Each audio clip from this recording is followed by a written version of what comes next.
نستعينه ونستغفره ونؤمن به ونتوكل عليه ونعوذ بالله من شرور أنفسنا ومن سيئات أعمالنا من يهده الله فلا مضل له ومن يضلل فلا هادي له وأشهد أن لا إله إلا الله وحده لا شريك له وأشهد أن محمدًا عبده ورسوله أما بعد فإن خير الحديث كتاب الله وخير الهدي هدي محمد صلى الله عليه وسلم وشر الأمور محدثاتها وكل محدثة بدعة وكل بدعة ضلالة وكل ضلالة في النار. قال الله تعالى في القرآن المجيد: أعوذ بالله من الشيطان الرجيم بسم الله الرحمن الرحيم والعصر إن الإنسان لفي خسر إلا الذين آمنوا وعملوا الصالحات وتواصوا بالحق وتواصوا بالصبر. رب اشرح لي صدري ويسر لي أمري واحلل عقدة من لساني يفقهوا قولي. سبحانك لا علم لنا إلا ما علمتنا إنك أنت العليم الحكيم. رب زدني علما. حضرات علماء کرام، جماعت ملت کے غیور بزرگوں، معزز سامعین، خطبہ مسنونہ کے بعد آپ کے سامنے قرآن مجید کی ایک سورہ پڑھی گئی ہے. یہ سورہ مکی ہے. اس میں کل 3 آیتیں ہیں. اس میں وارد کلمات کی تعداد کل 14 ہے. اس اعتبار سے اگر دیکھا جائے تو سورۃ الکوثر کے بعد قرآن مجید کی دوسری سب سے مختصر چھوٹی سورت ہے. لیکن یہ سورت اپنے حجم کے اعتبار سے گرچہ چھوٹی ہے، مختصر ہے، لیکن اپنے معنی کے اعتبار سے، اپنے مفہوم کے اعتبار سے بڑی اہم ہے. امام شافعی رحمہ اللہ اس سورت کے متعلق فرماتے ہیں کہ لو تدبر الناس هذه السورة لوسعتهم. اگر اللہ تبارک و تعالی انسانوں کی ہدایت رہبری کے لیے اور کوئی سورت نہ نازل کرتا، صرف اس سورت کو نازل کرتا اور لوگ صرف اس سورت کو غور سے پڑھ لیتے، تدبر کے ساتھ سمجھ لیتے، اس کے مطابق اپنی عملی زندگی کو ڈھال لیں تو ان کو کامیابی مل جائے، ان کو فلاح مل جائے، ان کو سعادت حاصل ہو جائے. تفسیر کے امام ہیں امام ابن جریر طبری. وہ 2 صحابیوں کا واقعہ ذکر کرتے ہیں. کان رجلان من اصحاب رسول اللہ صلی اللہ علیہ وسلم اذا التقیا لم يتفرقا الا اذا يقرأ احدهما على الاخر سورة العصر. 2 صحابی، ان کا معمول یہ تھا کہ آپس میں جب ان کی کوئی ملاقات ہوتی تھی وہ بیٹھتے تھے ایک ساتھ، تو ایک دوسرے کو اور دوسرا پہلے کو پڑھ کر کے سورۃ العصر سناتے تھے. سوال یہ ہے کہ ان کی زبان عربی تھی، ان کو یہ سورت یاد بھی تھی، آخر کیا وجہ تھی اس اہتمام کی؟ دراصل بار بار اس چیز کو ریپیٹ کر کے اللہ تبارک و تعالیٰ نے جو سورت کے اندر میسج دیا ہے، پیغام دیا ہے، اس کی یاد دہانی اور اس کی تذکیر مقصود ہوتی تھی. اللہ اکبر. وہ فرصت کے لمحات میں کہیں بیٹھتے بھی تھے تو انہیں اپنے آخرت کی فکر ہوا کرتی تھی. ایسی چیزوں پر ترکیز ہوتی تھی، غور و خوض ہوتا تھا جو ان کے لیے ان کی آخرت کے اعتبار سے کیا ہو، نفع بخش. مفسرین نے لکھا ہے اس سورت کے شان نزول کے تعلق سے کہ کلدہ ابن اسید زمانے جاہلیت میں حضرت ابو بکر رضی اللہ تعالی عنہ کا مصاحب تھا، ساتھی تھا، معرفت تھی۔ ابو بکر صدیق رضی اللہ تعالی عنہ جب اسلام لے آئے اور کلدہ ابن اسید کی ملاقات ابو بکر سے ہوئی تو اس نے کمنٹ کیا، ان کو آگ دلائی، کہا ابو بکر تم ہمارے سماج اور معاشرے کے A1 نمبر آدمی تھے، زیرک تھے، چالاک تھے، تمہاری توتی بولتی تھی، بزنس میں تجارت میں تم رول ماڈل تھے، یہ تمہیں کیا کر لیا؟ باپ دادا کا دین چھوڑ کر کے دوسری ڈگر پہ چلے گئے اور لات و عزا کی شفاعت سے اور مراعات سے تم اپنے آپ کو تم نے محروم کر لیا۔ ابو بکر صدیق رضی اللہ تعالیٰ عنہ نے کہا نادان، حق کی ڈگر پر جو قائم ہو اللہ اس کا نقصان نہیں کرتا، محرومی تو اس کے ہاتھ پہ ہوتی ہے جو حق کا انکار کرتے اور کفر کی ڈگر پر قائم۔ صدیق کی صداقت پر اللہ تبارک و تعالیٰ نے یہ سورت نازل کر دی۔ میرے بھائیو اور دوستو، اس سورت کو سمجھنے اور غور کرنے سے پہلے ہم اس سورت کے ترجمے کو سن لیتے ہیں۔ اللہ تبارک و تعالیٰ فرما رہا ہے والعصر، قسم ہے زمانے کی، ان الانسان لفی خسر، انسان دن قیامت گھاٹا اٹھانے والے لوگوں میں سے۔ گھاٹے سے بچیں گے کون لوگ؟ الا الذین آمنوا وعملوا الصالحات، گھاٹے سے اور نقصان سے بچ جائیں گے وہ لوگ جن کے یہاں ایمان ہوگا، عمل صالح کی دولت ہوگی اور حق بات کی ایک دوسروں کو تلقین کریں گے، اور اس راستے میں آنے والی جو بھی مشکل ہوگی وہ خندہ پیشانی سے اسے کیا کر لیں گے؟ برداشت کر لیں گے۔ آپ غور کیجئے ذرا سا کہ سورت بڑی چھوٹی ہے، اللہ نے اس کو 2 حصوں پر منقسم کیا ہے۔ پہلے حصے میں اللہ تبارک و تعالیٰ نے منکرین حق کے لیے ابدی جہنم کی وعید سنائی ہے، اور سورت کے دوسرے حصے میں فوراً اللہ تبارک و تعالیٰ نے ان لوگوں کے لیے جو حق پر قائم رہے ایمان کے ساتھ، جن کے اندر یہ صفتیں پائی جائیں، اللہ تبارک و تعالیٰ نے انہیں مژدہ سنایا ہے، جنت کی بشارتیں سنائی ہیں، کامیابی اور کامرانی کے لیے انہیں باخبر کیا ہے کہ یہ چیزیں ایسی ہیں جو اس کے ذریعے سے تم کامیاب ہو جاؤ گے۔ سورت کی شروعات اللہ تبارک و تعالیٰ کر رہا ہے والعصر، قسم ہے زمانے کی۔ زمانہ کیا چیز ہے میرے بھائی؟ دن اور رات کا آنا جانا یہی زمانہ ہے۔ رات جب آتی ہے تو تاریکی چھا جاتی ہے، دن جب صبح ہوتی ہے تو اجالا ہو جاتا ہے۔ یہ چیزیں اللہ تبارک و تعالیٰ کی کاریگری پر دلالت کرتی ہیں، یہ بتاتے ہیں کہ کوئی چیز کوئی خالق ہے، حقیقی معنی میں معبود ہے جو ان چیزوں کا پیدا کرنے والا۔ یقلب اللہ اللیل والنہار ان فی ذلک لآیہ لأولی الابصار، اللہ تعالیٰ رات کو دن سے دن کو رات سے بدلتا ہے، موسم میں تبدیلیاں ہوتی ہیں، ٹھنڈی گرمی کی صورت میں، یہ ساری چیزیں اللہ تبارک و تعالیٰ نے اس میں عبرت رکھی ہے، نصیحت رکھی ہے ان لوگوں کے لیے جو بصیرت والے ہیں، جو اس سے نصیحت حاصل کرنا چاہتے ہیں۔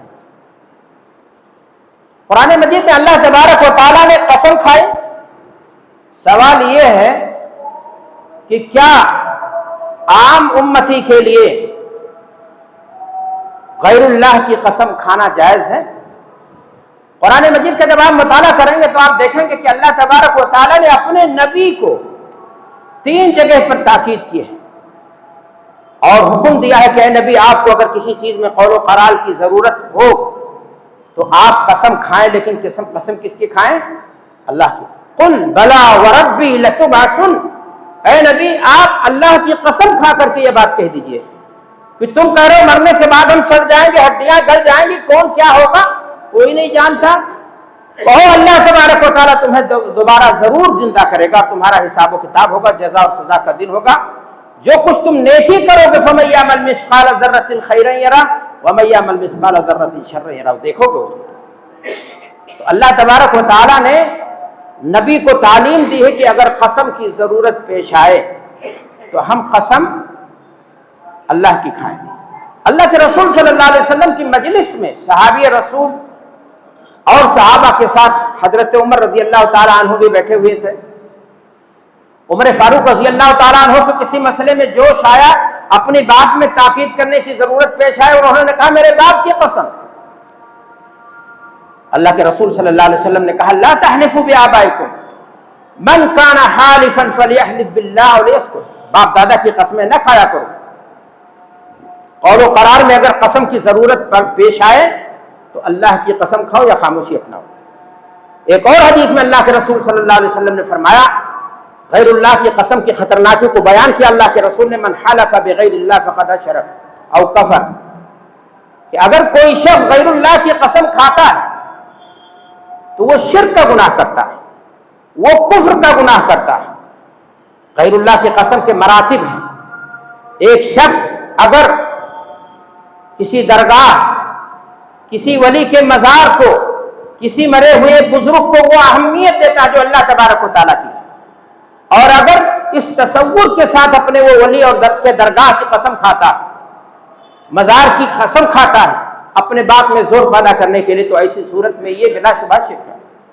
لیکن اگر وہ شخص بس محض احترام کے پیش نظر ایسا کرتا ہے تو شرک تو ہے، لیکن وہ شرک اصغر کی قبیل سے۔ افسوس کی بات ہے اتنا واضح نص ہونے کے باوجود بھی آج ہمارے سماج اور معاشرے میں بہت سارے لوگ ہیں جو چھوٹی چھوٹی بات پر میری قسم، تیری قسم، باپ پاپا کی قسم، مما کی قسم، روزی کی قسم، روٹی کی قسم، نامعلوم کس طرح کی چیزیں ہیں جو رائج ہیں، جبکہ دین اور شریعت میں یہ چیز واضح ہے۔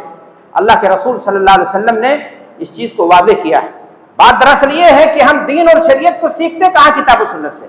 ہماری زندگی میں ٹیلی ویژن کا، سیریل دیکھنے کا، فلمیں دیکھنے کا رواج ہے، یہ فاسق و فاجر اپنی جھوٹی محبت کی قسمیں اسی طریقے سے کھاتے، ہمارے بچے بچپن سے اسی طرح کے عادی ہو جاتے ہیں، اور نتیجہ یہ ہوتا کہ ہم بڑے ہو کر بے ساختگی میں بھی اس طرح کی چیزیں ہم اپنی زبان سے ادا کر جاتے ہیں، جبکہ یہ چیزیں غلط ہیں۔ میرے بھائی اور دوستو، حضرت عائشہ صدیقہ رضی اللہ تعالی عنہا ایک مرتبہ اللہ کے رسول صلی اللہ علیہ وسلم کے پاس بیٹھی ہوئی تھی۔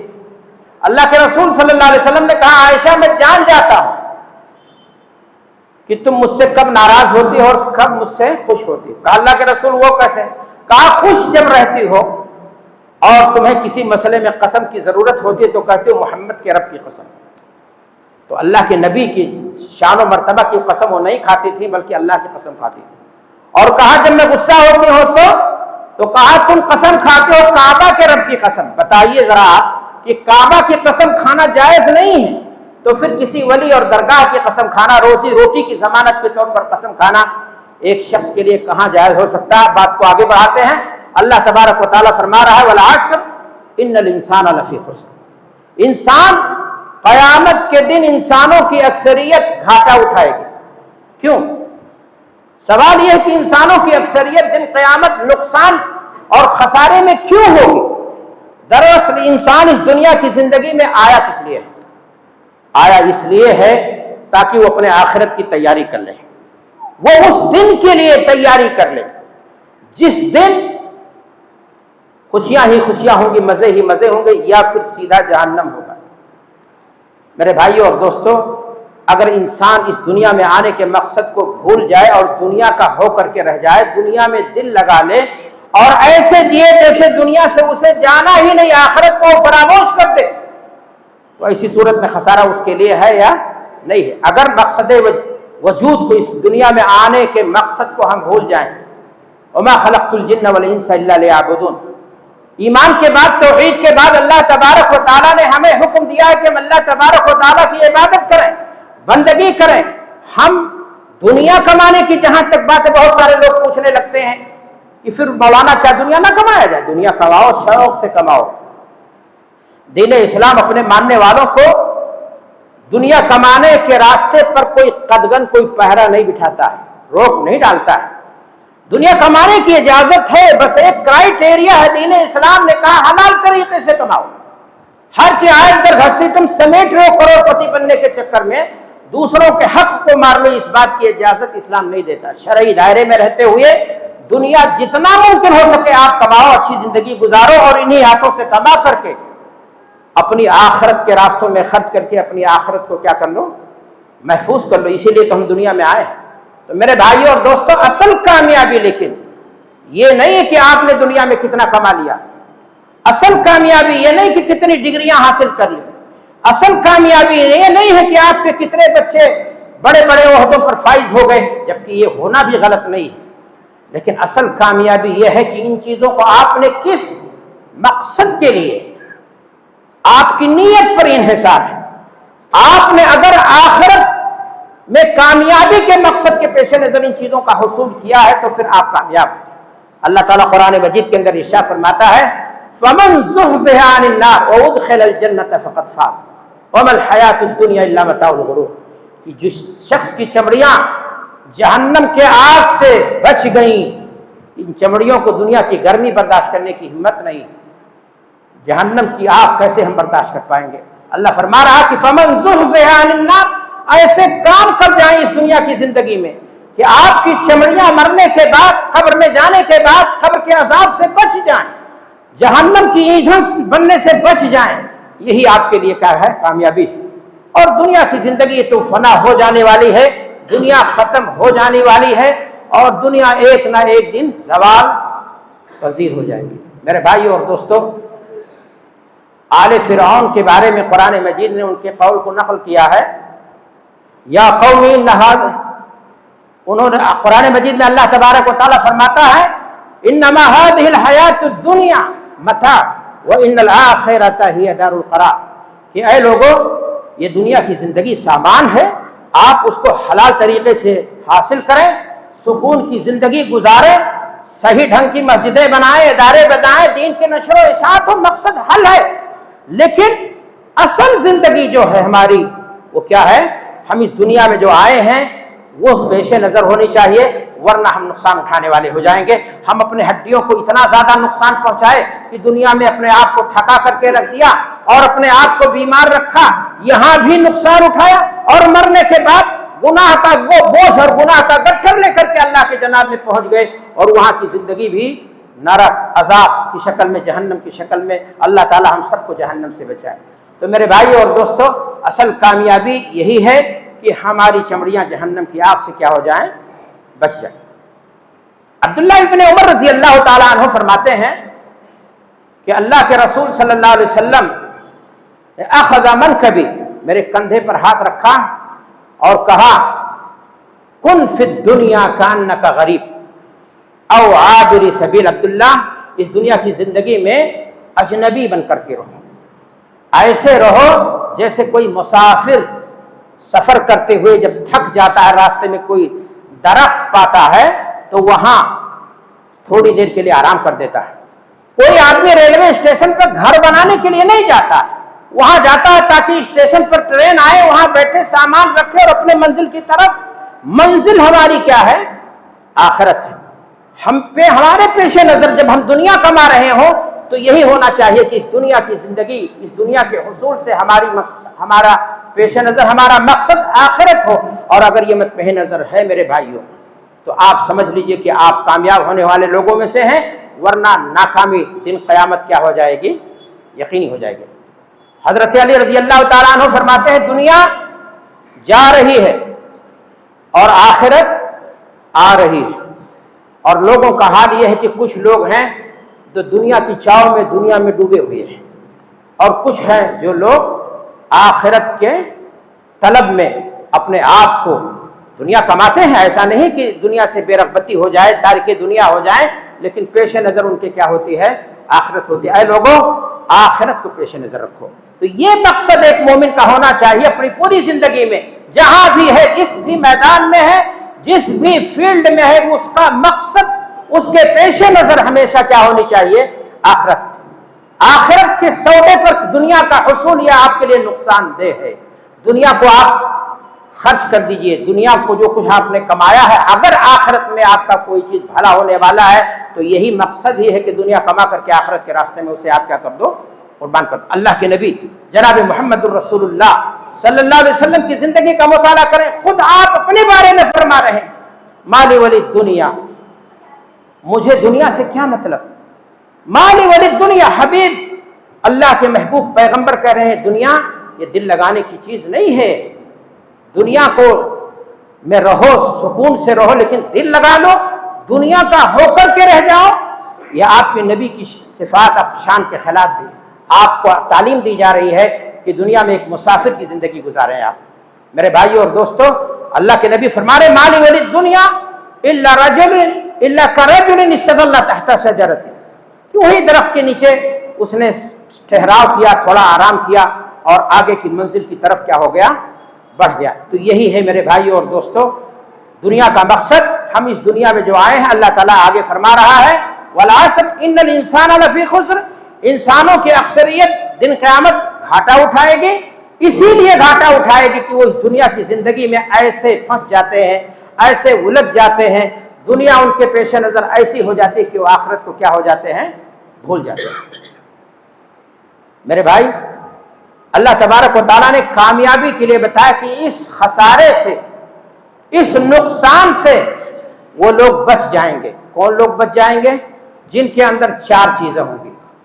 وہ چاروں چیزیں کیا ہیں؟ اللہ تبارک و تعالیٰ نے اسی سورت کے اندر، چھوٹی سی سورت کے اندر بیان کر دیا۔ آپ غور کیجئے، اللہ تبارک و تعالیٰ فرما رہا ہے کہ آخرت میں کامیابی کے لیے ضرورت ہے اس بات کی الا الذین آمنوا، وہ لوگ، پہلی چیز جو صحیح ایمان والے ہوں گے، جن کا عقیدہ کیا ہوگا، درست ہوگا۔ اب سوال یہ ہے کہ ایمان کیا ہے؟ ایمان ہے ایک اجمالی ایمان، ایک شخص دل میں اللہ کی توحید کو، وحدانیت کو مانتے ہوئے زبان سے کلمہ شہادت کا اقرار کلمہ لا الہ الا اللہ محمد الرسول اللہ کا اقرار کر لے، مسلمان ہو جائے گا۔ اجمالی ایمان اسے حاصل ہو گیا، لیکن تفصیلی ایمان کی بڑی تفصیل ہے میرے بھائی۔ قرآن مجید کے اندر، احادیث رسول کے اندر ایمان تفصیلی جو ہے اس کے اندر 6 چیزوں کو بہت ہی زیادہ اہمیت حاصل ہے، اور اس میں پہلی چیز کیا ہے؟ حدیث جبریل میں اللہ کے رسول صلی اللہ علیہ وسلم کو جبریل امین نے سمجھاتے ہوئے بتایا کہ ایمان کیا ہے، ان تؤمن باللہ، اللہ پر ایمان۔ اب سوال یہ ہے کیا اللہ پر ایمان، جیسا کہ لوگ کہتے ہیں میں اللہ پر ایمان رکھتا ہوں، تو بحث کہہ لینے سے آپ مومن ہو گئے؟ دنیا کا وہ کون شخص ہے ملحدوں کو چھوڑ کر کے جو اللہ کو ایک نہیں مانتا ہے؟ اللہ کو ایک ماننے والے کافر بھی ہیں، وہ ایشور کہتے، کوئی گاڈ کہتا، آپ اللہ کہتے، کیا بخشش ہو جائے گی؟ آپ سمجھیں ایمان باللہ کا کیا مطلب ہوتا ہے۔ اللہ کو جہاں آپ ذات میں ایک مان رہے ہیں، یکتا اکیلا مان رہے ہیں، وہیں اس کی قدرت میں، اس کی صفات میں، اس کے اختیارات میں آپ اس کو اکیلا مانیں، آپ عبادت اس کی کریں، دعائیں اور فریاد اس سے کریں، اس کی کریں، اس سے کریں، آپ سر کو، پیشانی کو اس کے سامنے جھکائیں، نظر اور قربانی اس کے لیے کریں۔ اگر آپ اللہ کو ذات میں ایک مانتے ہیں لیکن ان چیزوں میں آپ خیانت کرتے ہیں، ان چیزوں میں آپ گڑبڑی کرتے ہیں، تو آپ کا ایمان باللہ، آپ کی توحید مضبوط نہیں ہوگی۔ میرے بھائیو اور دوستو، میں نے آپ سے کہا ایمان تفصیلی کی تفصیل ہے، ایمان باللہ ہے، ایمان بالرسل ہے، ایمان بالکتب ہے، اور اس کے بعد جو ایمان بالآخرت ہے، ایمان بالقدر ہے، تفصیل ہے اس کی۔ ہم اپنے بات کو آگے بڑھاتے ہوئے سورت پر مرکوز رکھنا چاہتے، ورنہ پورا جمعہ کا خطبہ اسی پہ ختم ہو جائے گا کہ اللہ تبارک و تعالیٰ نے کامیابی کے لیے سب سے پہلی بنیادی چیز بتائی کہ آپ کا ایمان اگر درست ہے، اور میں نے آپ کو بتایا ایمان میں خاص طور سے 6 چیزیں ہیں، ان کو آپ دیکھیں کہ ہمارے یہاں کہاں کمزوری ہے اور ہم کہاں اس معاملے میں پیچھے ہیں، اپنی اصلاح کیجیے۔ اور اس کے بعد یاد رکھیں آخرت کی کامیابی کے لیے صرف ایمان کی درستگی کافی نہیں ہے۔ قرآن مجید میں اللہ تبارک و تعالیٰ نے جب ایمان کا ذکر کیا ہے، متعدد مقام پر عمل صالح کا بھی اس کے ساتھ ذکر کیا ہے۔ آپ کو معلوم ہے کہ دنیا کی زندگی میں ایک انسان خالی خیالات سے، تخیلات سے، اپنی سوچ سے کامیابی کی منزل نہیں حاصل کر سکتا۔ ایک شخص جانتا ہے کہ روٹی بھوک مٹا دیتی ہے، لیکن روٹی کا حصول، روٹی کو حاصل کرنے کے بعد اس کو چبانا، اس کو کھانا، تب جا کر کے بھوک مٹتی ہے۔ تو آخرت میں بھی اللہ تبارک و تعالیٰ کامیابی کے لیے آپ کو یہ تعلیم دی گئی ہے کہ آپ ایمان کے ساتھ، آپ کے ساتھ پاس اعمال صالحہ کا حسین گلدستہ ہونا چاہیے۔ آپ کے پاس نیکیوں کا ایک حسین گلدستہ ہونا چاہیے۔ اگر آپ ایمان میں مضبوط ہیں اور آپ کی فجر کی نماز غائب ہوتی، آپ زکوٰۃ نہیں دیتے، آپ دین کے شاعر آپ سے محدود ہیں، یہ میرے بھائی یہ ایمان کے تقاضوں کے خلاف آپ کی زندگی جا رہی ہے۔ ہمارے یہاں سماج کی سچائی یہی ہے کہ اکثریت ہماری ایمان اور عمل دونوں سے غائب ہے، کہتے ہیں صرف رسمی ہم مسلمان، لیکن کچھ لوگوں کے یہاں عقیدے پر، توحید پر، اور یہ ضرورت بھی ہے، زور ہے۔ ہم ایمان میں مضبوط ہوتے ہیں، اللہ کی ذات پر ہمارا ایمان، اللہ کی صفات پر ہمارا ایمان ہے، اسماء و صفات پر ایمان، ساری چیزوں توحید الوہیت، توحید ربوبیت، توحید اسماء و صفات سب ہم جانتے ہیں، لیکن جہاں بات عمل کی آتی ہے وہاں ہم کیا ہوتے ہیں؟ کوتاہ ہوتے ہیں۔ اور اللہ تبارک و تعالیٰ کامیابی کے لیے ایمان کے ساتھ عمل کی بھی بات کر رہا ہے۔ یاد رکھیں آخرت کی زندگی کا مسئلہ صرف نہیں ہے کہ آخرت میں کامیابی کے لیے ایمان کے ساتھ عمل کی ضرورت ہے، اس دنیا کی زندگی میں بھی آپ اگر سرخرو رہنا چاہتے ہیں، 1400 سال سے امت اسلام کی کامیابی اور تمکنت کی ضمانت یہی چیز رہی ہے، ایمان اور عمل صالح۔ اللہ تعالیٰ قرآن مجید کے اندر ارشاد فرما رہا ہے وعد اللہ الذین آمنوا منکم وعملوا الصالحات لیستخلفنہم فی الارض کما استخلف الذین من قبلہم۔ اس دنیا کی زندگی میں بھی تمہیں اللہ تبارک و تعالیٰ کامیابی سے ہمکنار کرے گا جب تمہارے یہاں ایمان کے ساتھ کیا ہوگا؟ عمل صالح بھی ہوگا۔ عمل صالح کے بغیر آپ کو کامیابی مل جائے، میرے بھائی اور دوست، یہ ایک وہم ہے، ایک تصور آپ کا ہے۔ عمل کی بھی ضرورت ہے اور ایمان کی بھی ضرورت۔ دین اسلام کی یہی صداقت ہے کہ اس کے ہاں بیلنس ہے۔ وہ عیسائیت کی طرح اپنے ماننے والوں کو ایمان کی بات نہیں کہتا ہے کہ ایمان مضبوط ہے تو جو بھی گناہ کرتے جاؤ اس کی ذمہ داری عیسیٰ نبی پر ہو گئی، چنانچہ وہ لوگ مادر پدر آزاد ہو گئے۔ اور بھی برادران وطن کے جیسے دین ہے، ان کے یہاں عمل کرتے جاؤ، کہتے ہیں کرتب اچھا ہے تو نروان ہو جائے گا، تپسیا مل جائے گی۔ عقیدے پر زور نہیں، جبکہ دونوں چیزوں کی ضرورت ہے۔ آپ کے ہاں دونوں چیزوں کی بنیاد ہونی چاہیے۔ اور یاد رکھیں قرآن مجید میں جہاں اللہ تبارک و تعالیٰ ایمان اور عمل صالح کی بات کرتا ہے وہیں یہ بھی بتاتا ہے کہ کامیابی کے لیے کسی حسب و نسب اور فلاں کے ہونے سے کامیابی ملنے والی نہیں۔ ان الذین آمنوا، جو لوگ ایمان لائے، والذین ہادوا والنصارى والصابئین من آمن باللہ والیوم وعمل صالحا، من آمن باللہ والیوم الآخر وعمل صالحا، چاہے ایمان والے ہوں جو مسلمان ہیں، یہودی ہوں، عیسائی ہوں، صابی ہوں، ان کے یہاں محض اس بنیاد پر کہ میں نبی کی اولاد ہوں، جیسا کہ ان کو کر رہا تھا کہ ہم یہود ہیں، ہم انبیاء کی اولاد ہیں۔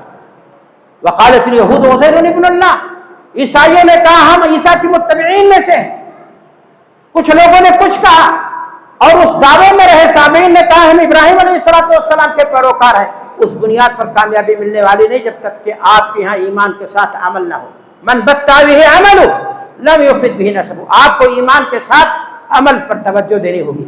آپ کو معلوم ہے کہ نوح کا بیٹا، نبی کا بیٹا، انہ عمل غیر صالح، لوط کی بیوی، نبی کی بیوی، کانتا تحت عبدین من عبادنا صالحین فخانتاہما فلم یغنی عنہما من اللہ شیئا، نبی کی بیوی ہو کر کے جہنم میں جا رہی ہے، اور آسیہ فرعون کی بیوی، ظالم انسان کی، لیکن ایمان ان کا درست ہے، ان کے یہاں عمل ہے، تو اللہ تبارک و تعالیٰ نے ان کو کامیابی دی۔ ڈگریاں حاصل کر لینے سے جنت نہیں ملتی ہے، دن قیامت یا قبر میں آپ سے ڈگریوں کے بارے میں سوال، آپ کے مناسب کے بارے میں سوال، آپ کی برادری کے بارے میں سوال، آپ کے ایمان کی جانچ پرکھ ہوگی، آپ کے اعمال کے بارے میں آپ سے سوال ہوگا کہ آپ نے کیا کیا ہے۔ تو میرے بھائی اور دوستو، آخرت میں کامیابی کے لیے ایمان کے ساتھ عمل کی ضرورت ہے۔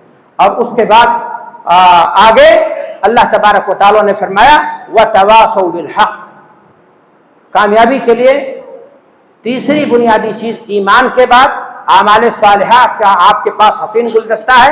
بات لمبی ہو جائے گی، گھڑی بتا رہی ٹائم ختم ہو رہا ہے۔ اعمال صالحہ میں سب سے بنیادی چیز کیا ہے؟ نماز ہے۔ ایک شخص نماز نہ پڑھے اور مالا جپتا رہے، صدقات و خیرات کرے، لوٹے ادھر ادھر، ایسی چیزیں نہیں ہیں۔ اعمال صالحہ میں ساری چیزیں داخل ہیں، لیکن شرط یہ ہے وہ کتاب و سنت کے دائرے میں۔ لوگوں نے اپنے اپنے جذبات سے بھی